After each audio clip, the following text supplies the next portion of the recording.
स्वागत है दोस्तों। आज के मुख्य समाचार में आज देश और दुनिया से कई अहम और बड़ी खबर आ रही है। बात करेंगे हर खबर पर विस्तार से। दिल्ली चुनाव के बीच सट्टा बाजार गर्म, बताएंगे किस पार्टी को दे रहा है कितनी सीटें। एक और बड़ी अपडेट, चुनाव से पहले भाजपा के अंदर बढ़ी बेचैनी, बगावत की राह पर कई नेता। इसी के साथ अगली बड़ी खबर में आपको बताएंगे, योगी की दादागिरी से नहीं चलेगा यूपी, मुख्तार के भाई अफजाल ने कुंभ में खर्च पर उठाए सवाल। एक और बड़ी अपडेट, नरमी के मूड में नहीं कांग्रेस, दिल्ली में आपके खिलाफ आक्रामक रुख, बताएंगे क्या है रणनीति। तो चलिए देख लेते हैं आज की पहली बड़ी खबर। दिल्ली चुनाव के बीच सट्टा बाजार गर्म, बताएंगे किस पार्टी को दे रहा है कितनी सीटें। दोस्तों, दरअसल दिल्ली में विधानसभा चुनाव के ऐलान के बाद सभी दलों के नेता चुनाव प्रचार और ताबड़तोड़ रैलियों में जुट गए हैं। इस बार सत्ताधारी आम आदमी पार्टी के सामने भाजपा और कांग्रेस की कड़ी चुनौती नजर आ रही है। आपकी जानकारी के लिए बता दें, कई राजनीतिक जानकारों की माने तो इस बार दिल्ली चुनाव में त्रिकोणीय मुकाबला देखने को मिल सकता है। इसी बीच सट्टा बाजार भी गर्म होने लगा है। एक वेबसाइट की रिपोर्ट के अनुसार दिल्ली विधानसभा चुनाव में हार जीत और सीटों को लेकर सट्टा बाजार ने अपना अनुमान जारी कर दिया है। सट्टा बाजार का अनुमान है कि दिल्ली चुनाव में इस बार आम आदमी पार्टी और भाजपा के बीच बराबर की टक्कर देखने को मिलने वाली है, जबकि आम आदमी पार्टी को 37 से 39 सीटें मिलने का अनुमान जताया गया है। वहीं भाजपा को 31 से 33 सीटें मिल सकती है। यानी सट्टा बाजार ने कांग्रेस की जीत पर कम भरोसा जताया है। बता दें कि साल 2020 के दिल्ली विधानसभा चुनाव में आम आदमी पार्टी को 62 सीटों पर जीत हासिल हुई थी, वहीं भाजपा को 8 और कांग्रेस को 0 सीट मिली थी। उस समय भी भाजपा ने अपना पूरा दमखम लगा दिया था। दिल्ली में भाजपा 27 साल से सत्ता का स्वाद नहीं चख पाई है, जबकि कांग्रेस 2013 में मिली हार के बाद दिल्ली में नहीं जीत पाई है। साल 2013 के बाद से केजरीवाल की पार्टी का ही दिल्ली की सत्ता पर कब्जा रहा है।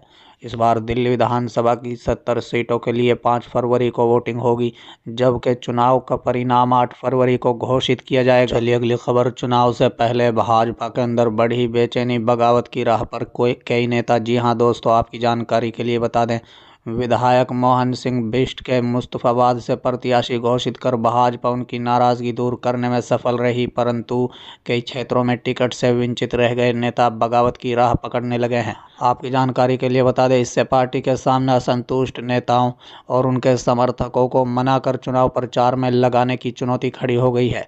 यदि नेताओं का असंतोष बढ़ा तो पार्टी की परेशानी बढ़ेगी। पार्टी ने 4 जनवरी को 29 प्रत्याशियों की पहली सूची जारी की थी। उसके बाद महरौली विधानसभा क्षेत्र से घोषित प्रत्याशी गजेंद्र यादव के विरोध में कुछ लोगों ने प्रदेश भाजपा कार्यालय में आकर प्रदर्शन किया था। कुछ अन्य क्षेत्रों में भी कार्यकर्ताओं की नाराजगी की बात सामने आई थी, लेकिन 11 जनवरी को जारी दूसरी सूची के बाद कई सीटों पर करावल नगर से 5 बार के विधायक मोहन सिंह बिष्ट का टिकट काटकर कपिल मिश्रा को प्रत्याशी घोषित किया गया। इसका विरोध करते हुए विधायक मोहन सिंह बिष्ट ने निर्दलीय चुनाव लड़ने की घोषणा करते हुए आसपास की सीटों पर भी भाजपा को नुकसान होने की बात कही है। चलिए अगली खबर, योगी की दादागिरी से नहीं चलेगा यूपी, अफजाल ने कुंभ में खर्च पर उठाए सवाल। जी हां दोस्तों, आपकी जानकारी के लिए बता दें, उत्तर प्रदेश के गाजीपुर से समाजवादी पार्टी के सांसद अफजाल अंसारी ने योगी सरकार और मुस्लिम लीग पर हमला बोला है। उन्होंने कहा है कि देश और प्रदेश न मुस्लिम लीग की मानसिकता से चलेगा और न ही योगी सरकार की दादागिरी से, ये सिर्फ और सिर्फ संविधान से चलेगा। इस दौरान उन्होंने अपने भाई मुख्तार अंसारी के बेटों के जमीन मामले से सुप्रीम कोर्ट से राहत मिलने पर कहा कि उन्हें न्याय व्यवस्था पर पूरा भरोसा है।